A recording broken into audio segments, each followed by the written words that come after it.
At pananampalataya, mga kapatid, ano?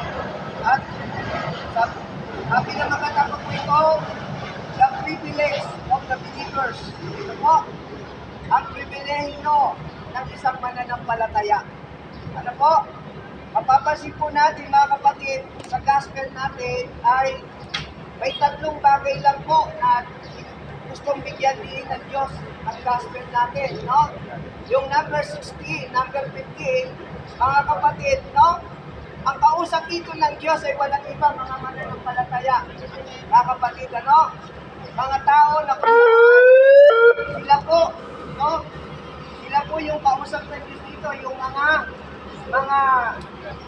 naglilingkod sa Diyos, mga alagad ng Panginoon, ano? Tayo po ba yung mga alagad ng Diyos? Yeah. No? Yung unang pribilehyo, pag sinabing pribilehyo, ito isang bagay na tandaan po natin na ito ay isang pagkakataon na ikaw ay magamit ng Diyos. Halimbawa, mayroong iniutos sa iyo, mga kapatid, no?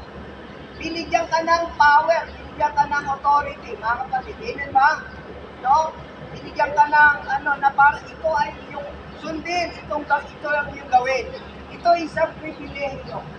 At ang unang pribilehyo na binibigay ng Diyos sa mga mananampalataya, yung tinatawag natin God's authority. Ano yung God's authority? Ano yung nakalagay doon sa verse 15? Humayo kayo. Amen? Pag sinabing humayo, ito ay ang kausap dito ng Diyos, mga nangangaral ng salita ng Diyos. Napagkat hindi po lahat ay binigyan ng authority na ipangaral ang salita ng Diyos. Ito po isang pribilehyo, mga kapatid, para sa atin na tayo ay magamit ng Diyos, tayo ay tumatayo para ihayag, no, ang mabuting balita. Sino ba tayo pero dahil sa pribilehyo na bigay ng Diyos sa atin, ito ay ating ginagampanan natin. No, mga kapatid, sino ba tayo? Hindi naman tayo nag-aral. Amen? Pero tingnan nyo, sa biyaya ng Diyos, nakakatayo tayo, naihahayag natin ang salita ng Diyos sa iba't ibang tao, sa iba't ibang lugar, sa iba't ibang ating mga pinupuntahan na prayer meeting and mga chapters, mga kapatid. Ayan po ba? God's authority, ano sinasabi doon? Na mga kapatid na ipangaral ninyo humayo kayo, sabi doon. No? At ang sabi doon, pag sinabing humayo, ibahagi natin, ipakilala natin, mga kapatid, ang mabuting balita. Sino ba yung mabuting balita?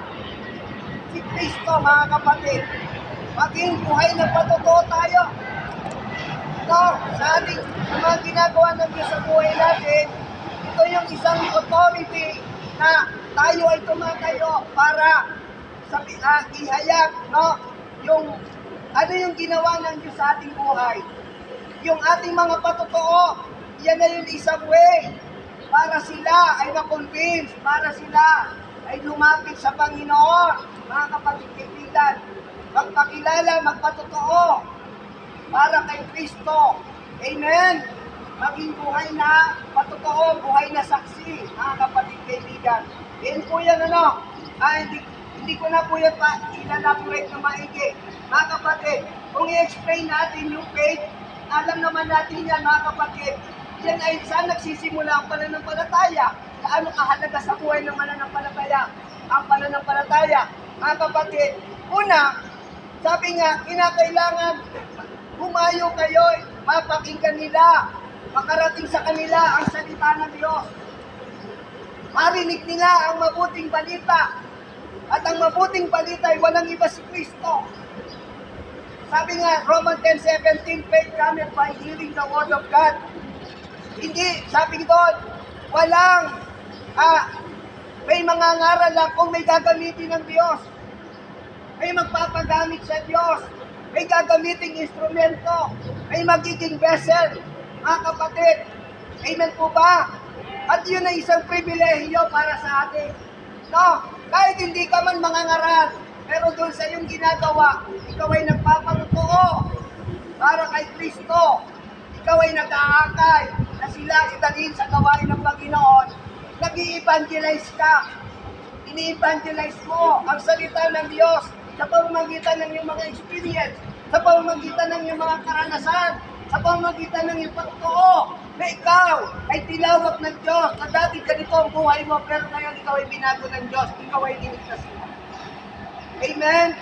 God's authority, mga kapatid, yan yung ibinigay sa atin ng Diyos, mga kapatid. Ano po? Pangalawa po, yung tinatawag din sabi sa atin na ang pribileyo na ibinigay sa atin ng Diyos, no?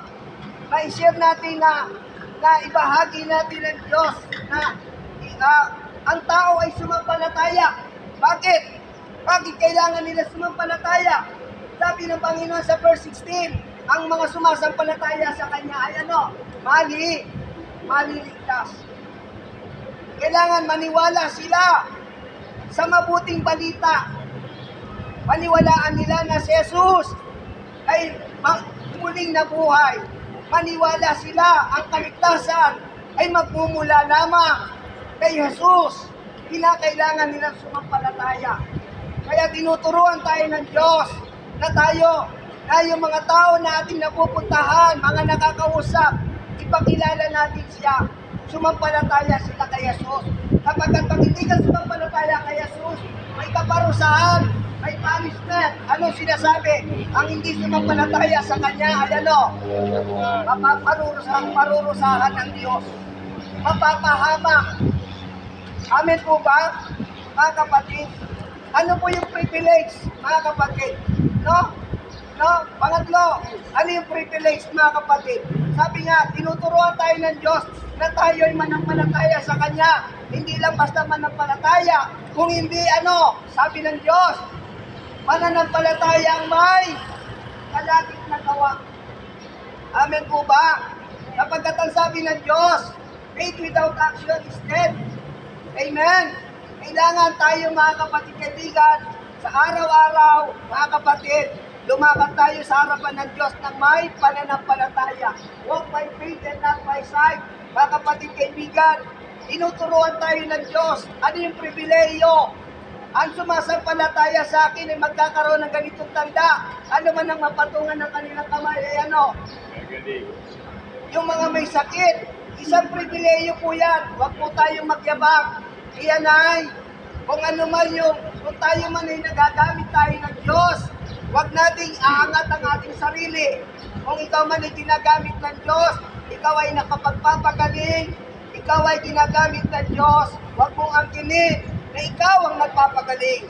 Ito isang pribileyo lamang na tayo ay magamit ng Diyos bilang instrumento. Mga kapatid, tayo daluyan lamang. Wala sa atin ang authority, wala sa atin ang kapangyarihan para gawin yan. Kundi yan ay mismo galing sa Diyos. Tayo ay kinakasantapan lamang ng Panginoon. Amen? Yan yung mga pribilehiyo ng mga mananampalataya. Sabi nga doon, no, dumampot ka man ng ahas, hindi ka no? Wag mo lang sasadyain.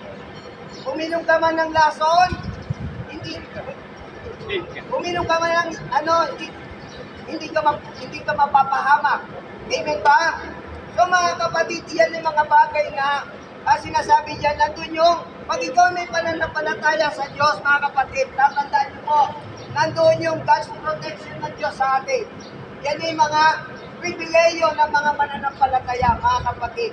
Kaya ang hamon sa atin ng Diyos sa umagang ito, mga kapatid, tayo mga ginagamit ng Diyos, mga kapatid, ang Diyos, tayo ay mamuhay sa harapan ng Diyos, na tayo ay sa Kanya, ay lumalakad ng may pananampalataya, lumakad tayo ng may pagtitiwala, lumakad tayo sa Kanyang harapan, na tayo, anuman ang ating hingin, mangyayari, hindi pa man natin nahawakan, hindi pa man natin nakikita, mga kapatid, pero naniniwala tayo, ay yan ay ibibigay sa atin ng Diyos. Amen? Hebrew 11:1, ang pananampalataya, sabi doon na kinalulugdan ng Diyos ay yung mga tao sa Kanya ay naniniwala na mangyayari yung mga bagay na inaasahan niya na magdadating sa kanyang buhay. Amen? Amen!